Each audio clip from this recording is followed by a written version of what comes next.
नमस्कार दोस्तों, सीटेट की परीक्षा 7 जुलाई को हुई थी। पेपर 2 सोशल साइंस में कुछ ऐसे प्रश्न पूछे गए थे जो कंफ्यूज करने वाले प्रश्न थे।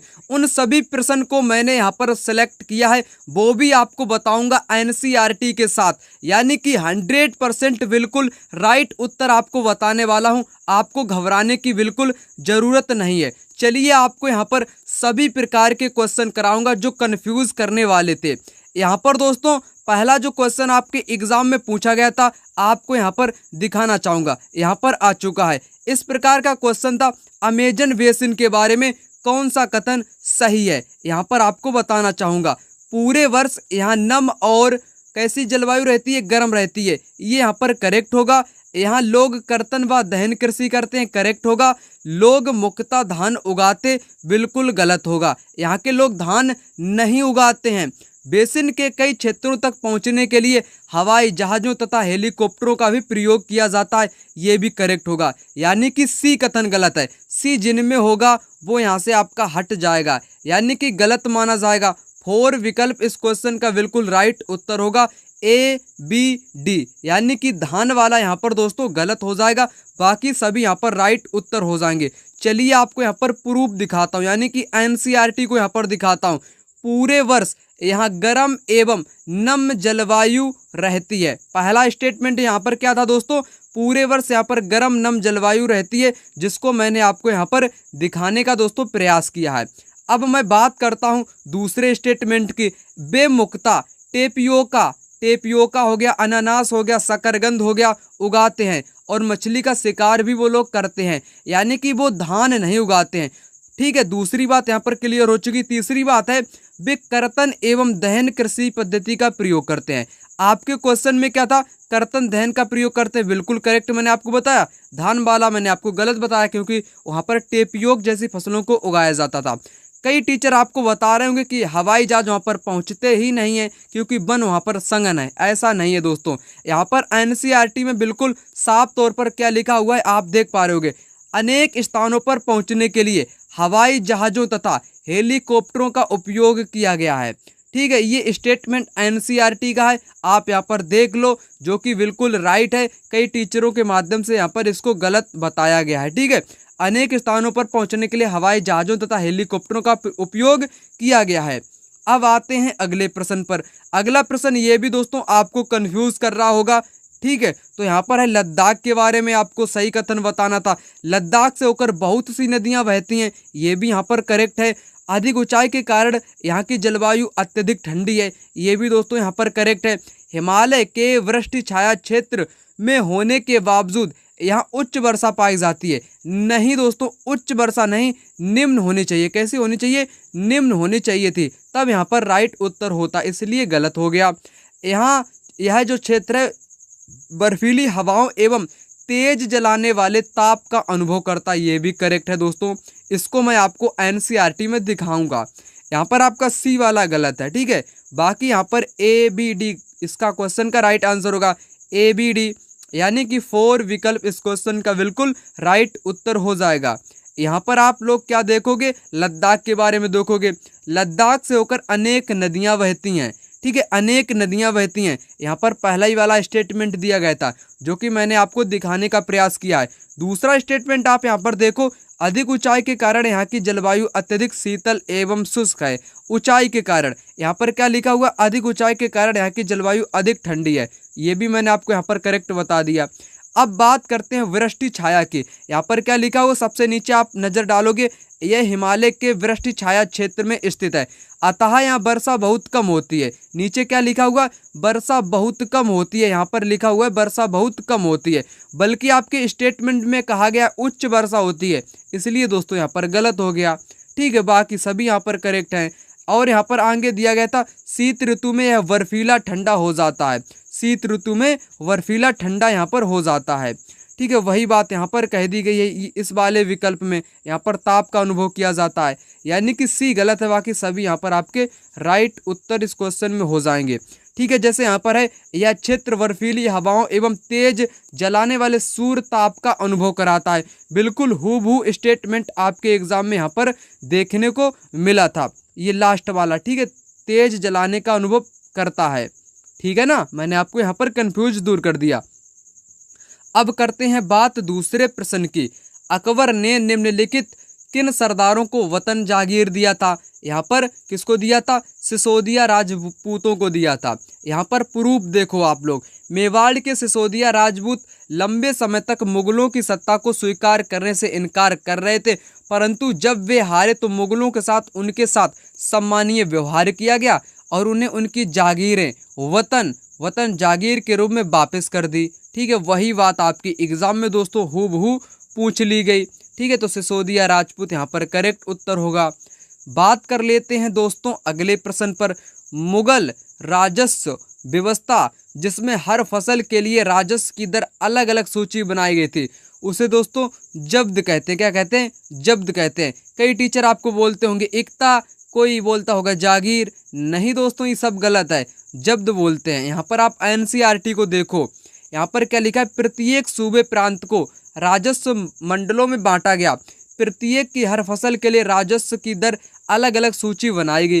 राजस्व प्राप्त करने की इस व्यवस्था को जब्द कहते हैं। क्या कहते हैं? इसको जब्द कहते हैं। साफ लिखा हुआ बिल्कुल एनसीईआरटी में। ठीक है, तो इसीलिए मैं कहता हूँ कि आप किसी के भी नोट्स मत खरीदा करो। नए स्टूडेंट देख रहे हो तो इस वीडियो को लाइक करिएगा और चैनल को भी सब्सक्राइब करिएगा।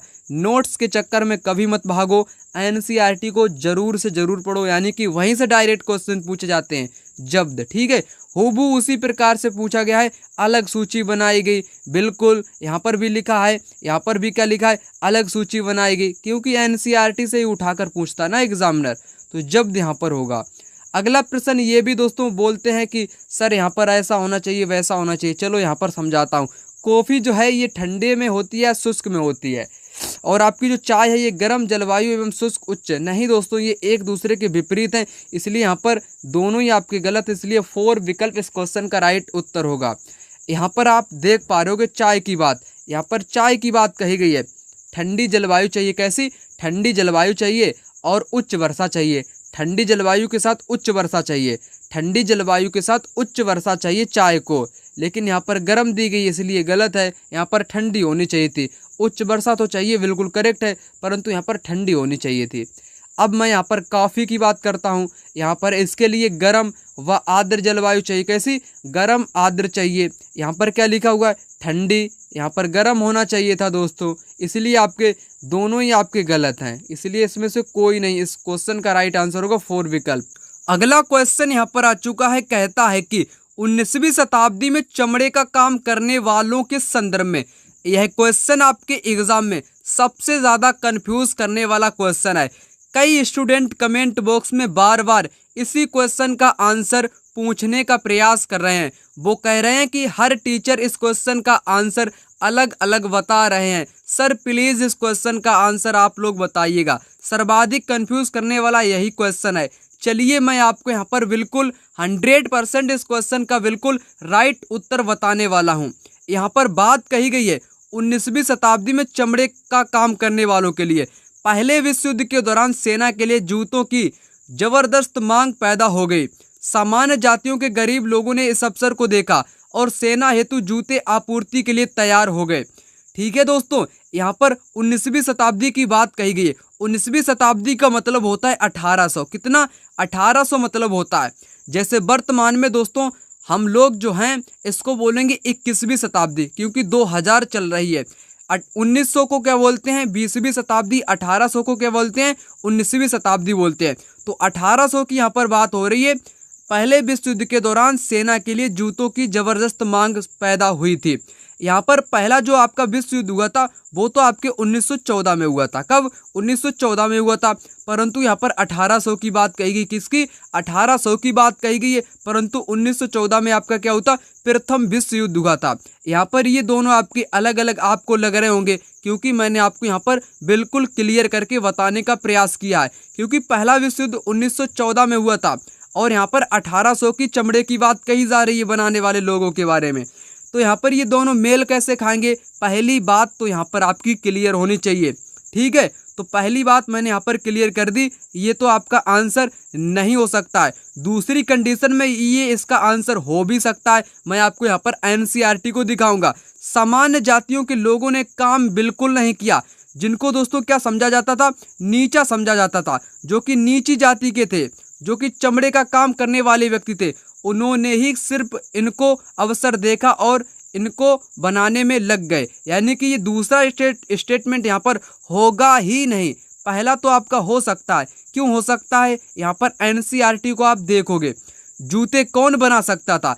चमड़े का काम करने वालों को परंपरागत रूप से नीची नज़र से देखा जाता था, क्योंकि वे मृत पशुओं का चमड़ा निकालते थे, जिन्हें गंदा व दूषित माना जाता था। पहले विश्व युद्ध के दौरान सेना के लिए जूतों की जबरदस्त मांग पैदा हो गई थी, परंतु चमड़े के कामों के प्रति जातीय पूर्वाग्रह की वजह से केवल परंपरागत चमड़ा कामगार और मोची ही तैयार हुए। यहाँ पर एक बात सामने निकल कर आई है, परंपरागत चमड़ा कामगार जो चमड़े का काम करते हैं और मोची ही जूते तैयार कर सकते थे, लिहाजा वे ज़्यादा कीमत की मांग करने लगे और उन्हें काफ़ी लाभ हुआ। जूते बनाते मदिगा समुदाय के लोग 19वीं शताब्दी में। यहाँ पर आपका एक चित्र दिया गया है जो कि 19वीं शताब्दी का है। क्वेश्चन में भी 19वीं शताब्दी पूछा गया है। आपके एक स्टेटमेंट में पहले विश्व युद्ध के दौरान सेना के लिए जूतों की जबरदस्त मांग पैदा हुई, ये भी स्टेटमेंट दिया गया है। यानी कि एनसीईआरटी के अनुसार पहला वाला यहाँ पर राइट होना चाहिए, जबकि दूसरा वाला गलत होना चाहिए, क्योंकि चमड़े का काम कौन करेगा? मोची करेगा और नीची जाति के लोग करेंगे। ठीक है ना दोस्तों, यहाँ पर आपको क्या क्या समझ में आया? यहाँ पर पहला वाला तो करेक्ट होगा। ठीक है, पहले विश्व युद्ध की वहाँ पर बात कही गई है। ठीक है, 19वीं शताब्दी की भी वहाँ पर बात कही गई, परंतु अगर मैं इनको अलग करने का प्रयास करता हूँ, ये 1800 में ले लो और इसको 1914 में ले लो, तो ये दोनों मेल नहीं खाएंगे, परंतु यहाँ पर दोनों गलत हो जाएंगे। परंतु यहाँ पर दूसरा वाला आपका गलत ही होगा, क्योंकि समान जाति के लोग नहीं बल्कि नीची जाति के जो आपके कौन थे? मोची जैसे लोग थे। ठीक है, मदिगा समुदाय के लोग थे, वो इसको बनाते थे। एक तो बात यहाँ पर क्लियर हो चुकी। तो इसका अगर मैं एनसीईआरटी के अनुसार बताऊँ, किसके अकॉर्डिंग? एनसीईआरटी के अकॉर्डिंग बताना चाहूँ तो यहाँ पर पहला वाला करेक्ट होगा, दूसरा वाला यहाँ पर गलत होगा। यानी कि ए सही है लेकिन बी गलत है। थर्ड विकल्प इस क्वेश्चन का बिल्कुल राइट उत्तर होना चाहिए। ठीक है, चलिए अब यहाँ पर बात करेंगे अगले प्रश्न की, पृथ्वी की गतियों के बारे में। पृथ्वी का अपने अक्ष पर घूमना घूर्णन कहलाता है। करेक्ट। पृथ्वी का अक्ष काल्पनिक रेखा है जो अपनी कक्षीय सतह से 33.5 का कोण बनाती है। बिल्कुल गलत, 66.5 का कोण बनाती है। कितना? 66.5 का कोण बनाती है। यानी कि दोस्तों ए, केवल ए सही है। इसको आप यहाँ पर देखिए कहाँ से पूछा गया क्वेश्चन है। पृथ्वी का अपने अक्ष पर घूमना घूर्णन कहलाता है। पहली बात। दूसरी बात है पृथ्वी का अक्ष एक काल्पनिक रेखा है जो इसकी कक्षीय सतह से 66.5 का कोण बनाती है। जबकि वहाँ पर कितनी बात कही गई है? वहाँ पर 33 की बात कही गई, इसलिए यहाँ पर ये दोस्तों गलत है आपका।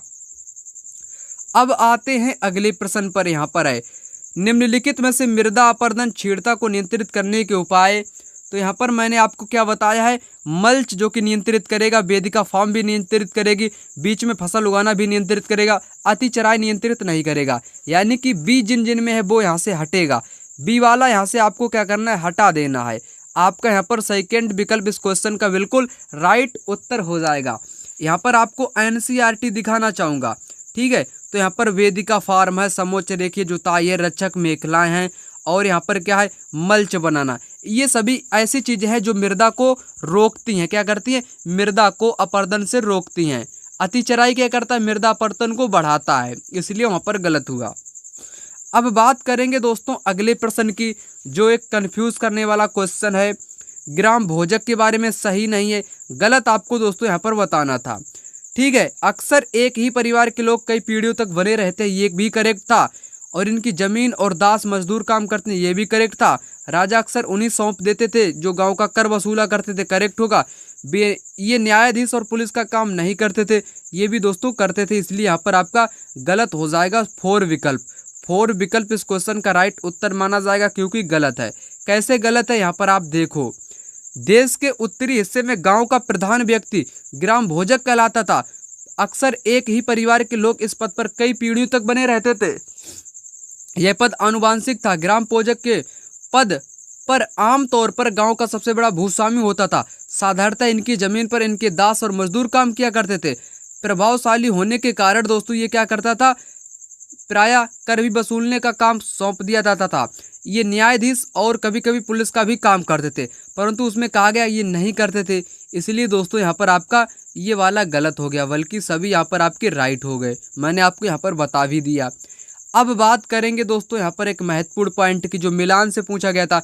ग्राम भोजक के अलावा अन्य स्वतंत्र किसान भी थे जिन्हें गृहपति कहते थे। गृहपति क्या थे? स्वतंत्र किसान थे। स्वतंत्र किसान को क्या बोलते हैं? गृहपति बोलते हैं। ठीक है। एक क्वेश्चन ये भी पूछा गया था श्री नारायण गुरु के बारे में। उनके अनुसार सारी मानवता की जाति एक है। केवल यही यहाँ पर इसका क्वेश्चन का राइट उत्तर होगा, केवल ए सही है लेकिन बी गलत है। उन्होंने सभी को सभी गुरुओं में विश्वास करने के लिए प्रेरित किया, बिल्कुल गलत है। कैसे गलत है? यहाँ पर आप इसको देखिएगा, पहला राइट दूसरा गलत। यहाँ पर प्रूफ आप देखो ना, एनसीईआरटी के अनुसार यहाँ पर क्या लिखा हुआ है। ठीक है। उनके अनुसार मानवता की एक ही जाति है। उनके अनुसार मानवता की एक ही जाति है। उनका महत्वपूर्ण कथन भी है, ओरु जाति ओरु मतम ओरु दैवम मनुष्यानु। मानवता की एक जाति, एक धर्म, एक ईश्वर। ठीक है ना। तो यही इनका कथन है। ठीक है। तो ये आपका गलत होगा, पहला करेक्ट होगा। मैंने आपको यहाँ पर समझा भी दिया है। दूसरा क्वेश्चन ऐसा था जो कि यहाँ पर भी कई लोग कंफ्यूज हैं, बिल्कुल सरल क्वेश्चन में भी। ठीक है। अशोक के धम्म के बारे में। ठीक है। तो यहाँ पर आवश्यकता नहीं थी देवी देवता की पूजा करने की, कर्म कांड की भी आवश्यकता नहीं थी। बुद्ध के उपदेश से प्रेरित था, करेक्ट है। अशोक ने बौद्ध भिक्षुओं को नियुक्ति की थी, नहीं की थी, गलत है।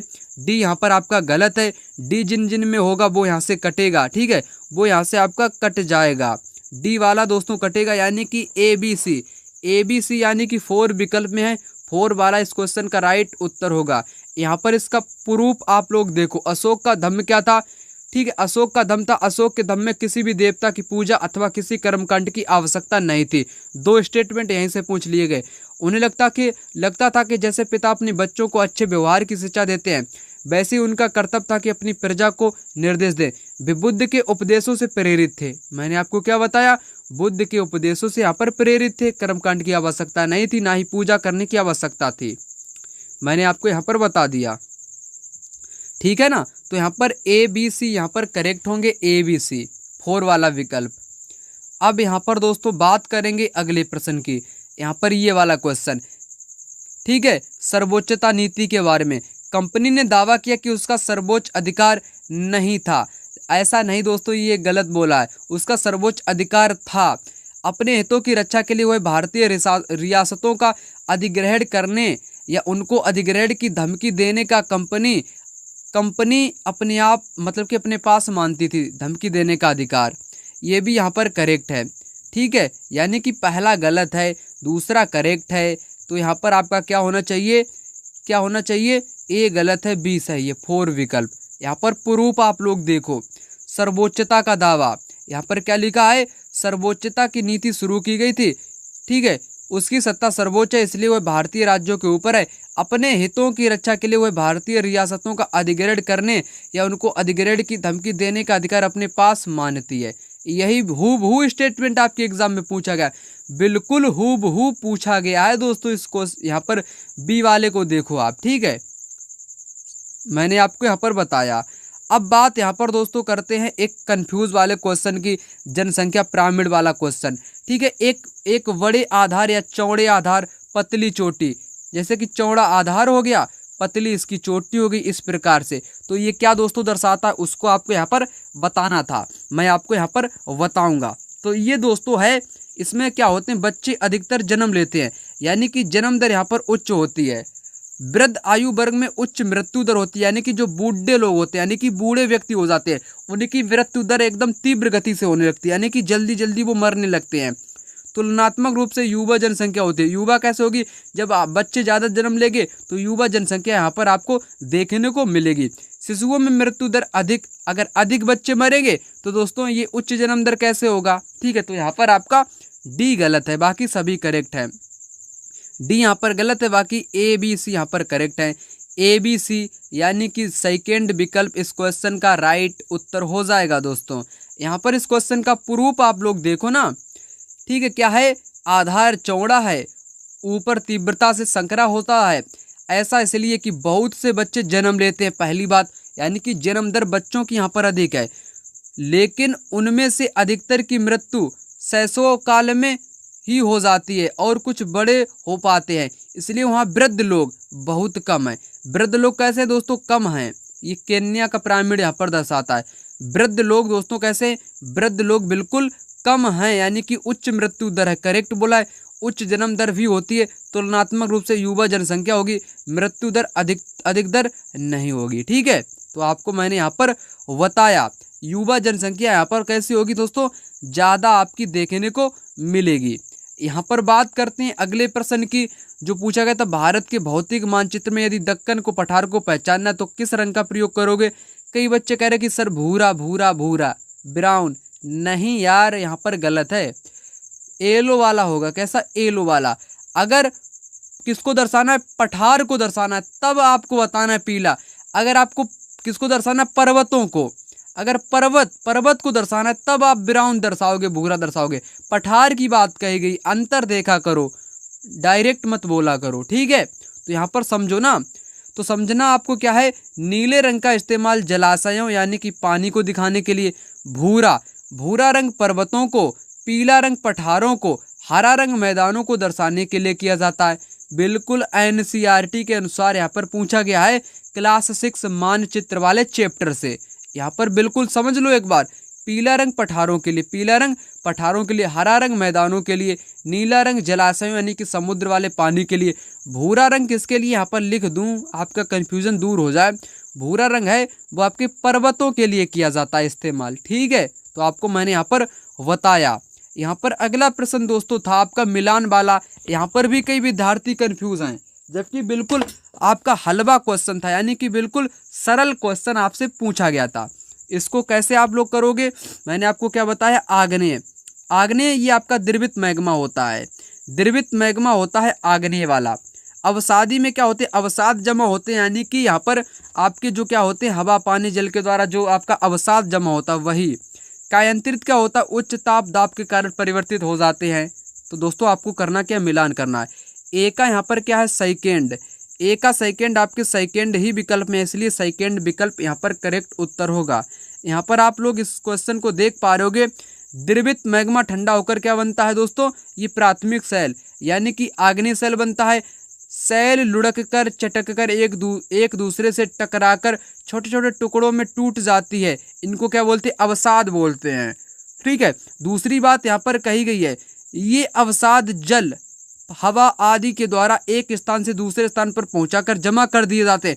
हूबहू स्टेटमेंट एग्जामिनर ने बनाया है, हूबहू स्टेटमेंट, यहाँ पर आप देखो ना, हूबहू स्टेटमेंट आपके एग्जामिनर ने यहाँ से पूछ लिया है। और अवसाद में क्या होते हैं दोस्तों, जीवाश्म भी पाए जाते हैं।